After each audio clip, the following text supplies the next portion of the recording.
बृहस्पतिवार व्रत कथा। बोलो लक्ष्मी नारायण की जय। एक समय पहले की बात है, भारत में एक राजा राज्य करता था। वह अति प्रतापी एवं दानी था। वह प्रतिदिन मंदिर में दर्शन करने जाता था और ब्राह्मणों और गुरु की सेवा किया करता था। उसके दरवाजे से कोई भी निराश होकर नहीं लौटता था। वह प्रत्येक गुरुवार को व्रत रखता एवं पूजन करता था। हर एक दिन गरीबों की सहायता करता था, परंतु यह सब बातें उसकी रानी को अच्छी नहीं लगती थी। वह न व्रत करती थी और न किसी को दमड़ी तक दान में देने से मना किया करती थी। एक समय राजा शिकार खेलने वन को गए हुए थे। घर में रानी और दासी थी। उस समय गुरु बृहस्पति एक साधु का रूप धारण कर राजा के दरवाजे पर भिक्षा मांगने आए। साधु ने रानी से भिक्षा मांगी तो वह कहने लगी, हे साधु महाराज, मैं इस दान और पुण्य से तंग आ गई हूँ। मेरे से तो घर का ही कार्य समाप्त नहीं होता। इस कार्य के लिए मेरे पति देव भी बहुत हैं। अब आप इस प्रकार की कृपा करें, यह सद्धन नष्ट हो जावे तथा मैं आराम से रह सकूं। साधु का वेश रखे बृहस्पति ने कहा, हे देवी, तुम अति विचित्र हो। संतान और धन से कोई दुखी नहीं होता, इसको तो सभी चाहते हैं। पापी भी पुत्र और धन की इच्छा करता है। अगर आपके पास अधिक धन है तो भूखे मनुष्यों को भोजन कराओ, ब्राह्मणों को दान दो, प्याऊ लगवाओ, धर्मशालाएं बनवाओ, कुआं, तालाब, बावड़ी, बाग बगीचे आदि के निर्माण करवाओ तथा निर्धन मनुष्यों को कुंवारी कन्याओं का विवाह कराओ। इस प्रकार के कर्मों से आपके कुल का एवं आपका नाम लोक परलोक में प्रसिद्ध होगा एवं स्वर्ग की प्राप्ति होगी। किंतु वह मूर्ख रानी साधु की इन बातों से खुश नहीं हुई। वह बोली, हे साधु महाराज, मुझे ऐसी संपत्ति की आवश्यकता नहीं जो मेरे काम ना आए तथा जिसको मैं अन्य लोगों में दान देती फिरूं, जिसको रखने और संभालने में मेरा सारा समय नष्ट हो जाए। साधु ने रानी को समझाने का बहुत प्रयत्न किया, परंतु रानी अपनी बात पर अडिग रही तथा साधु ने कहा, हे देवी, यदि तुम्हारी ऐसी इच्छा है तो जैसा मैं तुम्हें बताता हूँ तुम वैसा ही करना। बृहस्पतिवार के दिन घर को गोबर से लीपना, अपने केशों को पीली मिट्टी से धोना, केशों को धोते समय स्नान करना, राजा से कहना वह हजामत करवाए, भोजन में मांस मदिरा खाना, कपड़ा धोबी के यहाँ धुलने डालना। इस तरह 7 बृहस्पतिवार करने से तुम्हारा सारा धन नष्ट हो जाएगा। ऐसा कहकर साधु रूपी बृहस्पति देव अंतर्ध्यान हो गए। रानी ने साधु के कहे के अनुसार ही किया। 3 ही बृहस्पतिवार बीते थे कि उसका समस्त धन नष्ट हो गया और भोजन के लिए दोनों समय तरसने लगे। तब राजा रानी से कहने लगा, हे रानी, तुम यहाँ पर रहो, मैं दूसरे देश को जाऊँ, क्योंकि यहाँ पर सुबह मनुष्य जानते हैं, इसीलिए मैं कोई कार्य नहीं कर सकता। देश चोरी परदेश भीख बराबर है। ऐसा कहकर राजा परदेश चला गया। वहाँ जंगल में लकड़ी काट कर लाता और उन्हें शहर में बेचकर जीवन यापन करने लगा। राजा के जाने के पश्चात इधर उसके बिना रानी और दासी दुखी रहने लगी। किसी दिन भोजन मिलता तो किसी दिन जल पीकर रह जाती। एक समय रानी और दासी को 7 दिन बिना भोजन के व्यतीत हो गया तो रानी ने अपनी दासी से कहा, हे रानी, यहाँ पास ही के नगर में मेरी बहन रहती है, वह बड़ी धनवान है, तू उसके पास जा और वहाँ से 5 सेर बेझर मांग कर ला, जिससे कुछ समय के लिए गुजर बसर हो जाएगी। दासी उसकी बहन के पास गई। बृहस्पतिवार का दिन था। रानी की बहन उस समय ध्यान मग्न होकर पूजा कर रही थी। दासी ने रानी की बहन से कहा, हे रानी, मुझे आपके पास आपकी बहन ने भेजा है, मुझे 5 सेर बेझर दे दो। दासी ने अपनी बात अनेक बार कही, परंतु रानी की बहन ने कोई उत्तर नहीं दिया, क्योंकि वह उस समय बृहस्पतिवार का व्रत कथा सुन रही थी। रानी की बहन ने जब दासी को कोई अपेक्षित उत्तर नहीं मिला तो वह अति दुखी हुई। उसे क्रोध भी आया। लौटकर वह रानी से बोली, हे रानी, आपकी बहन बहुत धनी स्त्री है, परंतु वह अति घमंडी भी है। वह छोटे लोगों से बात भी नहीं करती है। 5 सेर बेझर लेने के लिए मैंने उससे बहुत बार कहा, परंतु उसने कोई उत्तर नहीं दिया। इस प्रकार मुझे निराशा एवं खाली हाथ लौटना पड़ा। रानी बोली, हे दासी, उसमें उनका कोई दोष नहीं है। जब बुरे दिन आते हैं तो कोई सहारा नहीं देता। अच्छे बुरे का पता आपत्ति में लगता है, अपने पराये हो जाते हैं। अच्छे बुरे का ज्ञान विपत्ति में ही होता है। जो ईश्वर की इच्छा होगी वही होगा। यह सब हमारे भाग्य का दोष है। उधर पूजा समाप्त होने के पश्चात रानी की बहन ने सोचा कि मेरी बहन की दासी आई थी, परंतु मैंने उसे कोई उत्तर नहीं दिया, उससे वह बहुत दुखी हुई होगी। कथा सुनकर तथा विष्णु भगवान का प्रसाद ग्रहण कर वह अपनी बहन के घर गई तथा बोली, हे बहन, मैं बृहस्पतिवार का व्रत कथा सुन रही थी। तुम्हारी दासी आई, परंतु जब तक कथा होती है तब तक न उठते हैं और न बोलते हैं, इसीलिए मैं न बोली। कहो दासी क्यों गई थी? रानी बोली, बहन, हमारे अनार नहीं था। वैसे तुमसे कोई बात छिपी नहीं है, इस कारण दासी को तुम्हारे पास 5 सेर भेजा लेने के लिए भेजी थी। इस पर रानी की बहन बोली, हे बहन, बृहस्पति भगवान सबकी मनोवांछित फल देते हैं। देखो, शायद तुम्हारे घर में किसी कोने में अनाज रखा हो। यह सुनकर रानी की बहन की बातों से विस्मित होकर दासी घर के अंदर गई तो वहां उसे एक घड़ा भेजर का भरा मिल गया। उसे बड़ा आश्चर्य हुआ, क्योंकि उसके अनुसार घर का एक एक बर्तन अन्न से खाली था। उसने बाहर आकर रानी को सारा वृत्तांत सुनाया। दासी अपनी रानी से कहने लगी, हे रानी, देखो, वैसे हमको जब नहीं मिलता तो रोज ही व्रत करते हैं। अगर उनसे व्रत की विधि और कथा पूछ ली जावे तो उसे हम भी किया करेंगे। और फिर दासी के कहने पर रानी ने अपनी बहन से बृहस्पति व्रत पूजन विधि एवं नियमों के बारे में विस्तार से पूछा। उन्होंने बताया, जो बृहस्पतिवार के व्रत में चने की दाल और मुनक्का से विष्णु भगवान का केले की जड़ में पूजन कर दीपक जलाता है, पीला भोजन करता है, पीले वस्त्र धारण करता है तथा प्रेम पूर्वक बृहस्पति भगवान की कथा सुनता है, इस प्रकार के करने से गुरु भगवान उस भक्त से प्रसन्न होते हैं, धन अन्न पुत्र देते हैं, मनोवांछित मनोकामना को पूर्ण करते हैं। व्रत एवं पूजन की विधि बताकर रानी की बहन अपने घर लौट गई। तत्पश्चात रानी और दासी दोनों ने निश्चय किया कि बृहस्पति भगवान का व्रत एवं पूजन जरूर करेंगे। 7 दिन पश्चात जब बृहस्पति आया तो उन दोनों ने व्रत रखा। दासी घुड़साल से जाकर चना गुड़ बीन लाई और उसकी दाल बनाकर केले की जड़ में विष्णु भगवान का पूजन किया। अब भोजन पीला कहाँ से आए, यह सोचकर दोनों बड़ी दुखी हुई, परंतु उन्होंने व्रत किया था, इसीलिए बृहस्पति भगवान उनसे प्रसन्न थे। एक साधारण व्यक्ति के रूप में वे 2 थालों में सुंदर पीला भोजन लेकर आए और दासी को देकर बोले, हे दासी, यह भोजन तुम्हारे और रानी के लिए है, तुम दोनों ही इसे ग्रहण करना। दासी भोजन पाकर अति प्रसन्न हुई और रानी से बोली, हे रानी, भोजन कर लो। रानी को भोजन के विषय में कुछ पता नहीं था, इसीलिए वह दासी से बोली, तू ही भोजन कर, क्योंकि तू हमारी व्यर्थ में हंसी उड़ाती है। दासी बोली, हे रानी, एक व्यक्ति भोजन दे गया है। रानी बोली, वह भोजन तेरे लिए ही दे गया है, इसीलिए तू ही भोजन कर। दासी ने कहा, हे रानी, वह व्यक्ति हम दोनों को अलग अलग 2 थालों में भोजन दे गया है, अतः हम और आप दोनों ही एक साथ भोजन करेंगी। दोनों ने गुरु भगवान को धन्यवाद एवं नमस्कार कर भोजन प्रारंभ किया। उसके बाद से दोनों प्रत्येक बृहस्पतिवार को गुरु भगवान का व्रत और पूजन करने लगी। बृहस्पति भगवान की कृपा से उन दोनों को भी भोजन एवं धन की कमी दूर हो गई, परंतु रानी फिर पुनः पहली बार की तरह आलस्य करने लगी। तब दासी ने कहा, हे रानी, आप पहले भी इसी प्रकार आलस करती थी। आपको धन संभालने एवं दान देने में कष्ट होता था, इसी कारण सभी धन नष्ट हो गया है और हमारी ऐसी दुर्दशा हो गई। अब गुरु भगवान की कृपा से धन मिला है तो आपको फिर आलस हो रहा है। बड़े कष्टों के बाद आपने यह धन पाया है, इसीलिए आपको दान पुण्य करना चाहिए। भूखे मनुष्यों को भोजन कराओ, ब्राह्मणों को दान दो, पाऊ लगवाओ, कुआं, तालाब, बावड़ी आदि का निर्माण कराओ, कुमारी कन्याओं का विवाह कराओ, मंदिर पाठशाला बनवा कर दान दो, धन को शुभ कामों में खर्च करो, जिससे आपके कुल का सम्मान बढ़े तथा आपको स्वर्ग प्राप्त हो एवं आपके पितृ प्रसन्न हो। दासी की बात मानकर रानी ने इसी प्रकार के कर्म करने प्रारंभ किए। इस प्रकार करने से उसका काफी यश फैलने लगा।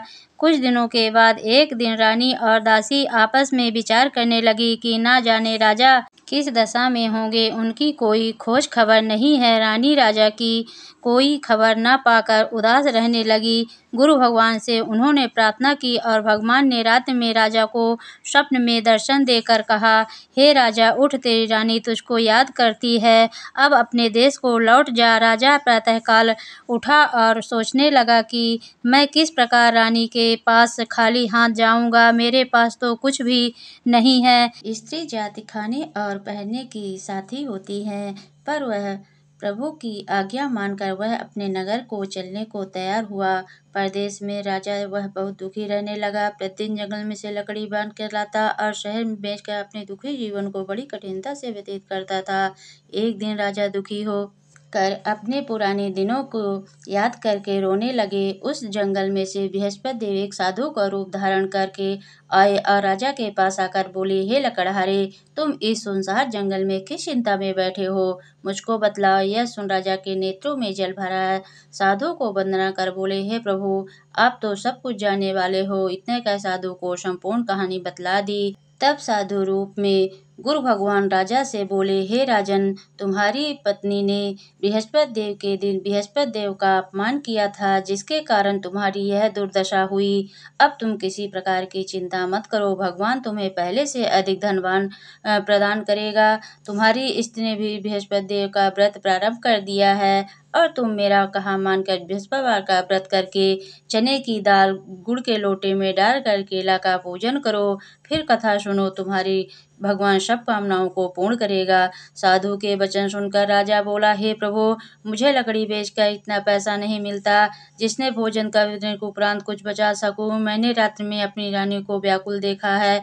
मेरे पास कोई साधन नहीं है जिससे उसका समाचार भी जान सकूं। इससे अतिरिक्त मैं बृहस्पति देव की कथा भी नहीं जानता हूँ, जिसे कह या सुनकर व्रत धारण कर सकूं, भगवान बृहस्पति देव का पूजन कर सकूं। साधु ने कहा, हे राजा, तुम किसी बात की चिंता मत करो। बृहस्पतिवार के दिन तुम नित्य की भांति लकड़ियाँ लेकर शहर को जाओ। तुम्हें रोज से दुगना धन प्राप्त होगा, जिससे तुम भली भांति भोजन कर लोगे तथा गुड़ एवं चने का प्रसाद खरीद कर बृहस्पति देव की पूजा भी कर सकते हो। बृहस्पति की कहानी निम्न प्रकार से है। प्राचीन काल में एक ब्राह्मण रहता था, बहुत ही निर्धन था, उसके कोई संतान नहीं थी। ब्राह्मण नित्य पूजा पाठ करता, ब्राह्मण स्वभाव से दयालु तथा धार्मिक विचारों वाला व्यक्ति था, परंतु उसकी पत्नी बहुत ही मलिनता के साथ रहती थी। वह न तो स्नान करती थी और न ही किसी देवता का पूजन पाठ करती थी। सुबह उठते ही सर्वप्रथम भोजन करती, बाद में अन्य कार्य करती। अपनी पत्नी की ऐसी आदत के कारण ब्राह्मण देवता बहुत दुखी रहते थे। वह अपनी पत्नी को बहुत समझाते, किंतु उसका कोई परिणाम नहीं निकलता था। भगवान की कृपा से ब्राह्मण की स्त्री के कन्या उत्पन्न हुई। वह कन्या ब्राह्मणी के घर में बड़ी होने लगी। वह बालिका प्रातःकाल असी स्नान करके भगवान विष्णु का जाप करती थी, बृहस्पति का व्रत भी करने लगी। पूजा पाठ समाप्त कर पाठशाला जाती तो अपनी मुट्ठी में जौ भर के ले जाती और पाठशाला के मार्ग में डालती डालती तो ये स्वर्ण के हो जाते। लौटते समय उनको बन बिन कर घर को ले आती थी। एक दिन वह बालिका सूप में उन सोने के जवों को फटक कर साफ कर रही थी, तभी उसकी माँ ने उसे देख लिया और कहा, हे बेटी, सोने के जवों को फटकने के लिए सोने का सूप होना चाहिए। दूसरे दिन बृहस्पतिवार था। कन्या ने व्रत रखा और भगवान बृहस्पति से प्रार्थना करके कहा, हे प्रभु, यदि मैंने सच्चे मन से श्रद्धा पूर्वक आपका पूजन एवं व्रत किया हो तो कृपा करके मुझे सोने का सूप दे दो। बृहस्पति देव ने उसकी प्रार्थना स्वीकार कर ली। नित्य की भांति वह कन्या जौ फैलाती हुई पाठशाला चली गई। पाठशाला से लौटकर जब वह जौ बीन रही थी तो बृहस्पति भगवान की कृपा से उसे सोने का सूप मिल गया। उस सोने के सूप को वह घर ले आई और उसके जौ साफ करने लगी, परंतु उसकी माँ का वही ढंग रहा। एक दिन की बात है, कन्या सोने के सूप में जौ साफ कर रही थी। उसी समय अचानक उस नगर का राजकुमार वहां से होकर निकला। इस कन्या के रूप और कार्य को देखकर मोहित हो गया। राजमहल लौटकर राजकुमार अन्न तथा जल त्याग कर उदास हो लेट गया। राजा को जब अपने पुत्र का द्वारा अन्न जल त्यागने का समाचार प्राप्त हुआ तो अपने मंत्रियों के साथ वह राजकुमार के पास आए और बोले, हे बेटा, तुम्हें किस बात का दुख है? किसी ने तुम्हारा अपमान किया है अथवा कोई और कारण हो तो मुझे बताओ, मैं वही कार्य करूँगा जिससे तुम्हें प्रसन्नता हो। राजकुमार ने अपने पिता की बातें सुनी तो वह बोला, आपकी कृपा से मुझे किसी बात का दुख नहीं है।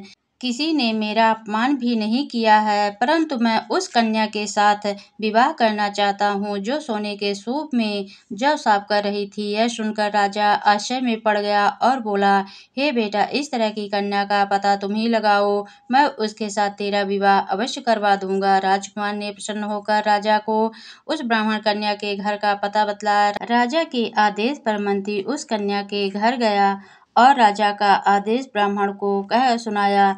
कुछ ही दिन बाद ब्राह्मण की कन्या का विवाह राजकुमार के साथ हो गया। घर से कन्या के विदा होते ही उस ब्राह्मण के घर में पहले की तरह निर्धनता वापस करने लगी। अब भोजन के लिए भी अनाज भी बड़ी मुश्किल से मिलता था। एक दिन दुखी होकर ब्राह्मण देवता अपनी बेटी से मिलने गए। बेटी पिता की ऐसी अवस्था को देखकर अत्यंत दुखी हुई और उसने अपने माँ का समाचार पूछा। ब्राह्मण ने पुत्री को सभी हाल कह सुनाया। पुत्री ने अपने पिता को बहुत सा धन देकर विदा कर दिया। इस प्रकार ब्राह्मण का कुछ समय सुखपूर्वक व्यतीत हुआ।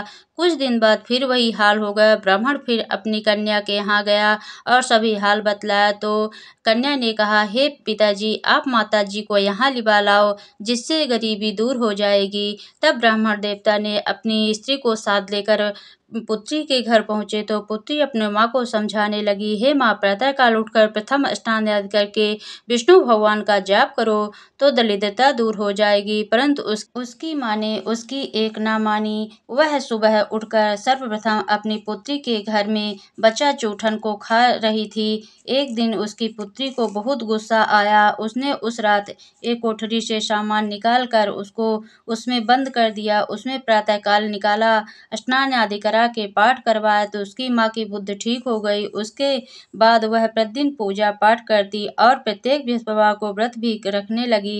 इस व्रत के प्रभाव से उसकी माँ भी अत्यंत धनवान तथा पुत्रवती हो गई और बृहस्पति देवता की कृपा से वृद्धावस्था में मृत्यु को प्राप्त कर स्वर्ग को गई। वह ब्राह्मण देवता भी इस लोक के सुख भोग कर स्वर्ग को प्राप्त हुआ। इस प्रकार कहानी कहकर साधु देवता वहां से अंतर्ध्यान हो गए। धीरे धीरे 6 दिन का समय बीत गया तथा बृहस्पतिवार का दिन आ गया। लकड़हारा रूपी राजा जंगल से लकड़ी काट कर किसी शहर में बेचने गया। आज उसे और दिन से अधिक धन मिला। राजा ने चना गुड़ आदि लाकर भगवान विष्णु का पूजन किया तथा बृहस्पतिवार का व्रत किया।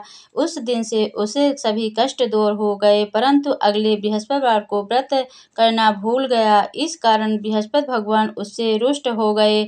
उस दिन उस नगर के राजा ने विशाल यज्ञ का आयोजन किया तथा शहर में यह घोषणा करा दी कि कोई भी मनुष्य अपने यहाँ भोजन न बनाए और आग न जलावे। सब लोग मेरे यहाँ भोजन करने आए। इस आज्ञा को जो न मानेगा उसको फांसी की सजा दी जाएगी। राजा की आज्ञा अनुसार राज्य के सभी निवासी राजा के यहाँ भोजन करने गए, लेकिन लकड़हारा कुछ देर से पहुंचा, इसलिए राजा उसको साथ घर पर लिवा ले गए। ले जाकर भोजन करा रहे थे कि रानी की दृष्टि उस खूंटी पर पड़ी जिससे उसका हार लटका हुआ था। वह वहां पर दिखाई नहीं दिया। रानी ने निश्चय किया कि मेरा हार इसी मनुष्य ने चुरा लिया है। उसी समय रानी ने पुलिस को बुलाकर उसको जेल खाने में डलवा दिया।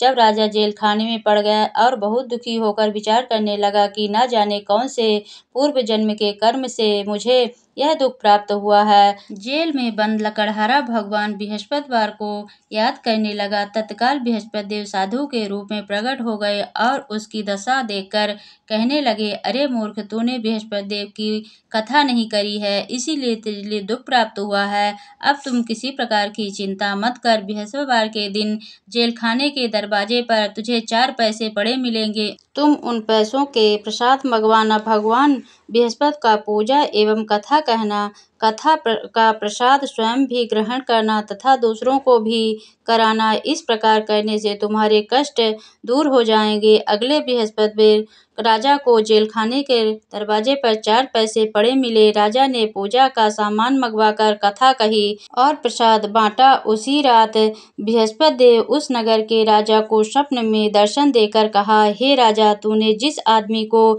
जेलखाने में बंद कर दिया है वह निर्दोष है, वह राजा है, उसे छोड़ दो। रानी का नौलखा हार उसी खूंटी पर लटका हुआ है। अगर तू ऐसा नहीं करेगा तो मैं तेरे राज्य को नष्ट कर दूंगा।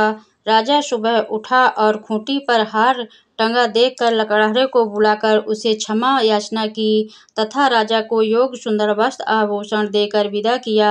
बृहस्पति देव की आज्ञा अनुसार राजा अपने नगर को चल दिया। जब राजा नगर के निकट पहुंचा तो उसे बड़ा ही आश्चर्य हुआ।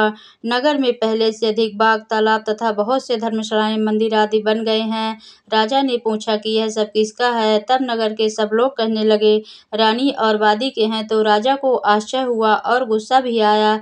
जब रानी ने यह खबर सुनी कि राजा आ रहे हैं तो उसने वादी से कहा, देख राजा, हमको कितनी बुरी हालत में छोड़ गए थे, वह हमारी ऐसी हालत देखकर लौट ना, इसलिए तू द्वार पर खड़ी हो जा। रानी की आज्ञा अनुसार दासी दरवाजे पर खड़ी हो गई और जब राजा आए तो उन्हें अपने साथ लिवा लाई। तब राजा ने क्रोध करके अपनी तलवार निकाली और पूछने लगे कि यह बतलाओ कि यह धन तुम्हें कैसे प्राप्त हुआ है। तब रानी ने कहा, हमें यह बृहस्पति देव के इस व्रत के प्रभाव से प्राप्त हुआ है। अब राजा ने निश्चय किया कि 7 रोज बाद तो सभी बृहस्पति देव का पूजन करते हैं, परंतु मैं प्रतिदिन दिन में 3 बार कहानी कहा करूंगा तथा रोज व्रत किया करूंगा। हर समय राजा के दुपट्टे में चने की दाल बंधी रहती तथा दिन में 3 बार कहानी कहता। एक रोज राजा ने विचार किया कि चलो अपने बहन के यहाँ हो आवे। राजा अपने मार्ग में चलने लगा। देखा कि कुछ आदमी एक मुर्दे को लिए जा रहे हैं। राजा ने कहा, अरे भैया, तुम मेरी बृहस्पतिवार की कथा सुन लो। बे बोलो, लो हमारा तो आदमी मर गया है, इसको अपनी कथा ही पड़ी है। परंतु कुछ आदमी बोले, अच्छा कहो, हम तुम्हारी कथा भी सुनेंगे। जब कथा आधी छीत थी कि मुर्दा हिलने लग गया। जब कथा समाप्त हो गई तो मनुष्य राम राम करके खड़ा हो गया। आगे किसान खेत में हल चलाता मिला। राजा ने कहा, अरे भैया, तुम मेरी बृहस्पतिवार की कथा सुन लो। किसान बोला, जब तक मैं तेरी कथा सुनूंगा तब तक 4 हरया जोत लूंगा। जाओ भैया, तुम अपनी कथा किसी और को सुनाना। राजा आगे चलने लगा। राजा के हटते ही बैल पछाड़ खार कर गिर गए तथा उसके पेट में जोर जोर से दर्द होने लगा। उसी समय उसकी माँ रोटी लेकर आई और बेटे से सब हाल पूछा। बेटे ने सब हाल कह दिया तो बुढ़िया दौड़ती दौड़ती उस घुड़सवार के पास गई। बोली, मैं तेरी कथा सुनूंगी, तू अपनी कथा मेरे खेत पर चलकर कहना। राजा ने बुढ़िया के खेत पर जाकर कथा कही। जिसके सुनते ही उसके बैल खड़े हो गए तथा किसान के पेट का दर्द भी बंद हो गया। राजा अपनी बहन के घर पहुंच गया। बहन ने भाई की खूब मेहमानी की। दूसरे दिन राजा जागा तो वह देखने लगा सब भोजन कर रहे हैं।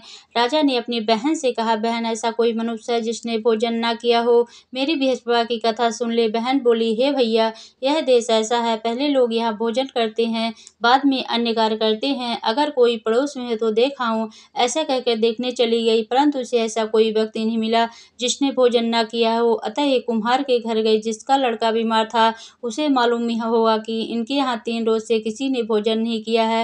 रानी ने अपने भाई की कथा सुनने के लिए कुम्हार से कहा। कुम्हार तैयार हो गया। राजा ने कुम्हार के घर जाकर कथा कही, जिससे सुनने से उसका लड़का ठीक हो गया। अब तो राजा की प्रशंसा होने लगी।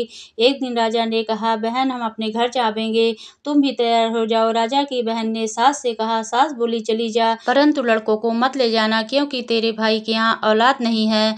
तो रानी बहुत दुखी हुई और बोली, भैया, मैं चलूंगी, कोई बालक नहीं जाएगा। राजा बोला, जब कोई बालक नहीं जाएगा तब तुम ही जाकर क्या करोगी? बड़े दुखी मन से राजा अपने नगर को लौट गया। राजा ने अपनी रानी से घर जाकर कहा कि रानी, मैं निर्वंशी राजा हूँ, मेरा मुख देखने का धर्म नहीं है, कुछ भोजन आज नहीं किया। रानी ने कहा, प्रभु, हमें बृहस्पति देव ने सब कुछ दिया है, हमें औलाद अवश्य देंगे। उसी रात को राजा ने स्वप्न में कहा, हे राजा, तुम सोच को त्यागती। रानी गर्भ से है, 9वें महीने में उसके गर्भ से एक सुंदर पुत्र पैदा हुआ। तब राजा बोला, स्त्री बिना भोजन के रह सकती है, बिना कहे नहीं रह सकती। जब मेरी बहन आवे उसे कुछ कहना मत। रानी ने सुनकर हाँ कर दिया। जब राजा की बहन ने यह शुभ समाचार सुना तो बहुत ही खुशी हुई तथा बधाई लेकर भाई के यहाँ आई। तब रानी ने कहा, घोड़ा चढ़कर तो नहीं आई, गधा चढ़ी आई। राजा की बहन बोली, भाभी मैं इस प्रकार न कहती, तुम्हें औलाद कैसे मिलती। बृहस्पति देव ऐसे हैं जैसे जिसके मन में कामनाएं हैं सभी को पूर्ण करते हैं।